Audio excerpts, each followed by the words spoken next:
et bienvenue à tous. On vous présente aujourd'hui le nouveau Captur dans sa version 2020, entièrement restylé et revu à la hausse.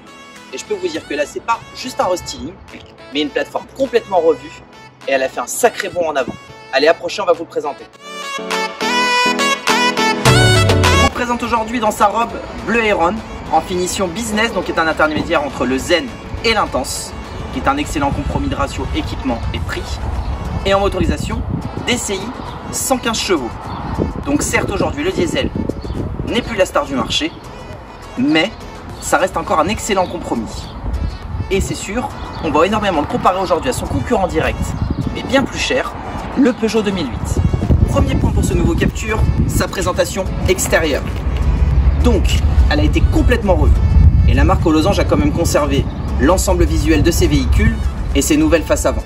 Alors on peut dire aujourd'hui qu'il a pris énormément en termes de caractère. Là où avant c'était plus un véhicule féminin et secondaire, on aura aujourd'hui quelque chose qui prend vraiment en intensité de présentation et qui le rend quand même beaucoup plus bodybuildé. Les lignes sont très acérées et encore une fois ça en fait un concurrent face au 2008 plus que convaincant. On va voir maintenant s'il arrive à passer au-dessus en termes de généralité. Voici maintenant à bord de ce nouveau Captur 2020. Alors, une planche de bord complètement revue, propre et très ressemblante, même similaire à la nouvelle Clio 5. On va retrouver des éléments qui me sautent aux yeux, qui sont quand même propres à Dacia. Alors, preuve que Dacia a fait un bond énorme en avant, mais les commandes de clim en aluminium, les entourages et ce nouveau volant rendent l'intérieur beaucoup plus cossu. En termes de qualité d'assemblage, aujourd'hui, Renault encore une fois fait un bond en avant énorme. Et c'est là qu'on voit qu'ils veulent vraiment se mettre contre et face à la firme Peugeot. Et là franchement le résultat est du plus bel effet. Certes moins technologique et moins bling bling sur l'intérieur, mais franchement ça fait le travail. Et à ce tarif là, j'ai rien à redire. Maintenant voyons d'un point de vue habitabilité. On est donc sur une catégorie de SUV compact. Et là franchement c'est pareil. Je ne suis pas très grand, mais on est très à son aise à l'intérieur. On a 4 vraies places habitables. Il a gagné un petit peu en longueur aux jambes pour les passagers arrière. Et le coffre restera lui cependant similaire à l'ancienne version du Captur. Donc sur le même niveau de litrage et sur la même accessibilité. Avec toujours son double plancher. Mais sinon, on a un véhicule qui est très bien pour une famille de 4 personnes. Ou pour un second véhicule avec une hauteur d'assise ou autre. Donc on est parti, nous voici sur la route. Et c'est toujours le meilleur moment pour moi.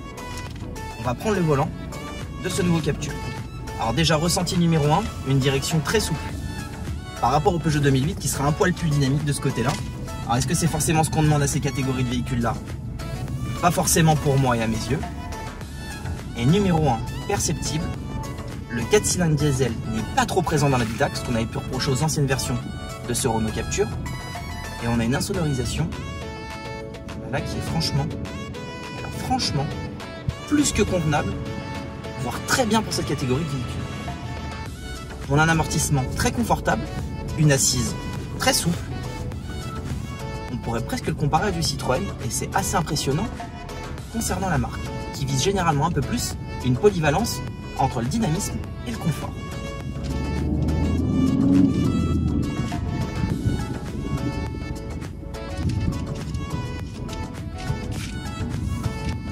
Franchement, c'est plus que convaincant. Voyons voir maintenant au niveau ralentisseur ce que ça va donner en amortissement. C'est vrai que la sonorisation, même sur les montants en régime, est très présente. Le moteur est vraiment pas présent dans l'habitacle. Et c'est très agréable. L'amortissement absorbe très bien les défauts de la route. Non, on est vraiment dans quelque chose de très confortable. Je comprends pourquoi l'ensemble de la presse auto l'a un peu déclaré roi des SUV compacts sur sa catégorie, parce que là sur le ratio, rapport qualité-prix, amortissement, insonorisation et agrément moteur, on est sur quelque chose qui est vraiment très bien placé. On a un moteur plus que correct. D'ailleurs, petite parenthèse, qui a une meilleure réponse et un dynamisme supérieur au HDI 100 qui était présent sur le 2008. On est moins sur quelque chose de mollasson et à la limite balade, et on est sur quelque chose de beaucoup plus polyvalent. Alors, vous le verrez pas, mais sur les grands axes, on va avoir la continuité justement de cette insonorisation très confortable. Et ça en fait donc un véhicule plus qu'ultra polyvalent. En termes de consommation, vous allez tourner à 5,5 litres au 100. Donc le diesel reste quand même quelque chose de bien placé. Les émissions de CO2 ne sont pas trop prononcées. Et ça en fait un très bon véhicule. Donc maintenant petit point sur les technologies embarquées qui font aussi le plus des véhicules d'aujourd'hui. Déjà, première chose que le véhicule a gagné que dont Renault ne disposait pas avant, on a toujours l'alerte de franchissement de ligne, mais maintenant elle dispose de la correction de trajectoire. Chose qui peut, en cas d'endormissement ou autre, vraiment vous réconforter en termes de sécurité.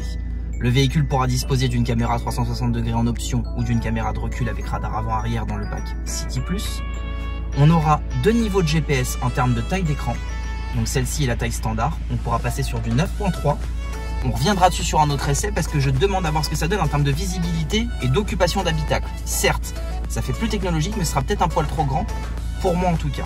Sinon, elle est dotée de toutes les dernières technologies nécessaires et présente sur le marché pour cette catégorie de véhicules. Donc voilà, maintenant on arrive au résumé de ce nouveau Captur. Face à sa concurrente directe, et ben, je suis désolé pour les pros Peugeot, je la mettrai au-dessus. Elle est plus polyvalente, bien sonorisée, elle a un moteur à équivalence du HDI 100, bien plus péchu, moins présent dans l'habitacle. En fait, elle la surpasse sur tous les points, surtout par rapport à sa tarification et son rapport qualité-prix. Point de vue tarif, et je vais insister là-dessus, cette version en business VCI 115 est sous la barre des 20 000 €. Donc c'est un véhicule que vous allez pouvoir obtenir pour 19 000 € clé en main, face à un 2008 qui sera plus de l'ordre de 23 000 €. Sur les points généraux, comme je vous le disais, de l'habitabilité, du confort d'insonorisation, du confort général et de la consommation, c'est-à-dire sur quasiment tous les points de ce véhicule, le Captur sera pour moi au-dessus. Alors après, c'est propre à chacun, mais à moins de 20 000 € en tarif mandataire, je m'orienterai directement vers ce véhicule qui a fait un pas en avant monstrueux et qui va à mon avis devenir le leader du marché des SUV compacts, sur le marché français en tout cas. Allez, on vous retrouve très bientôt pour d'autres vidéos. Merci de nous avoir suivis et à très bientôt.